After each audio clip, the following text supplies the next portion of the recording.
It's November, and most of you have already taken the PSAT.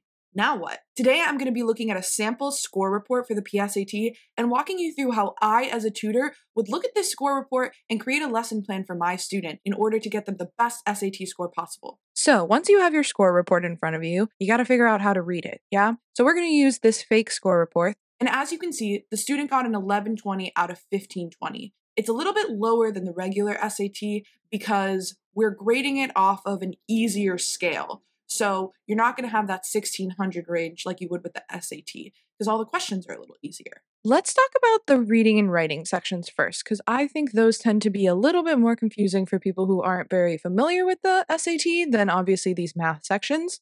So I'm going to break this down to you exactly as I would if you were my student and I were tutoring you. So we have information and ideas, which are all of your main idea, claim, quantitative evidence, textual evidence, and inference questions. So that is a pretty large portion of the reading and writing sections in both the first and the second module. This is definitely where we want to start.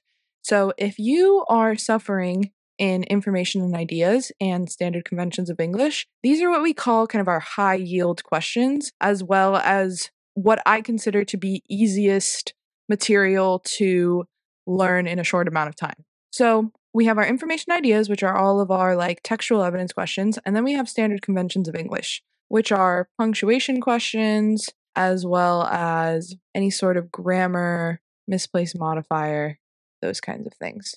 These are just rules that you can teach yourself, and this should be pretty straightforward questions. Now, craft and structure and expression of ideas, that's where things get a little bit trickier. So as you can see, this student needs to prioritize standard conventions of English because getting all of these rules under their belt is going to bump up their score quite a bit. You'll notice that standard conventions of English, at least on the test that this student took, is 11 to 15 questions. So on the regular SAT, these are all the same kind of breakdowns. So if we can get commas, possession, colons, semicolons, all of those things out of the way, this score is just going to shoot up in the reading. You'll notice that this student got a 620.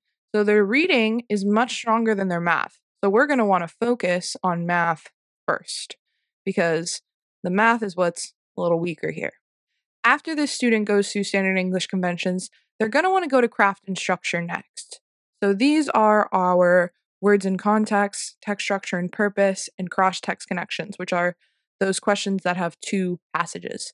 Words and context tend to make up a good bulk of this craft and structure section. That's going to be where we focus next, is words and context. By far, in my opinion, the hardest section is craft and structure because those function questions really take a good amount of time to master. So we're going to spend a good amount of time in craft and structure. And then we have expression of ideas.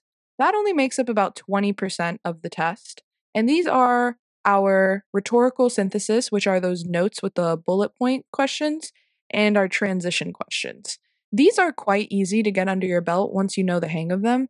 So I would probably go from words and context into rhetorical synthesis and then jump back into craft and structure, kind of go back and forth. So that's how I'd prioritize reading and writing. Now, as we notice, we're going to start with math, however, but like I said, these math sections tend to be a little bit more straightforward.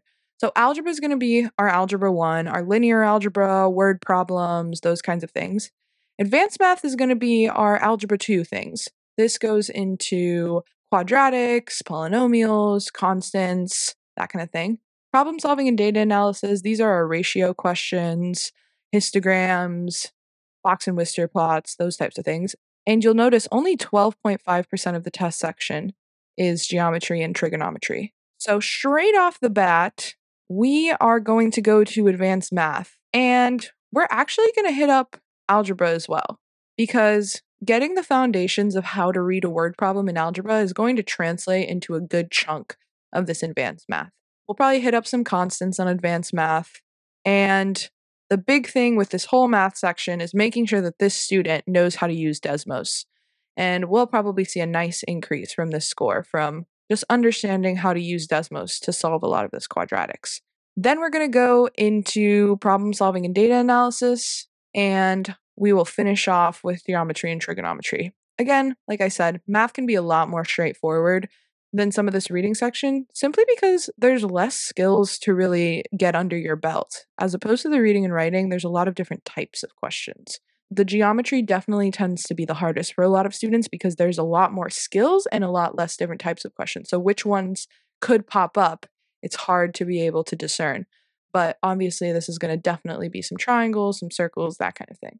So now that we've looked through my student score report, I have a good idea of where I want to go. Now, for you at home watching, in my opinion, the best way to optimize your score is going to be with one-on-one tutoring. But if you're wanting to work through this yourself, what you're going to want to do is to set a timeline so that you're taking a practice test about 6 to 8 weeks after you've looked at the score report. So what that's going to do is you're going to be able to set up a schedule for yourself to work through all of these problem areas until you get to your practice test. Now, luckily for you, we at Revolution Prep offer a free practice test to anyone who wants one, and you have access to question banks through Blue Book where you can actually access SAT written questions from College Board that aren't on the regular Blue Book practice test that you also have access to as someone who's already taken the PSAT. Or you can actually register for a free proctored practice test where you can emulate the conditions of the actual SAT. So if you set yourself a 6 or 8 week timeline, you can have this practice test to look forward to down the line to kind of check in and see where your progress is. Make sure as you are studying, you are focusing on SAT practice now. You do not want to study this PSAT material because it will be easier. So make sure as you're looking, this is our YouTube page, which is a great resource to get not only short form study content, but long study content. I know my coworker Robert here has hour-long study sessions on some of these videos and more itemized focus videos as well.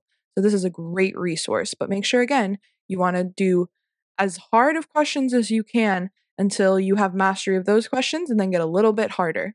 So there you go, guys. This is exactly how I would take my students' PSAT report and work to make a lesson plan to get the best SAT score possible. Now, if you want more help, go ahead and hit that link down below or visit us at revolutionprep.com for more information about one-on-one tutoring.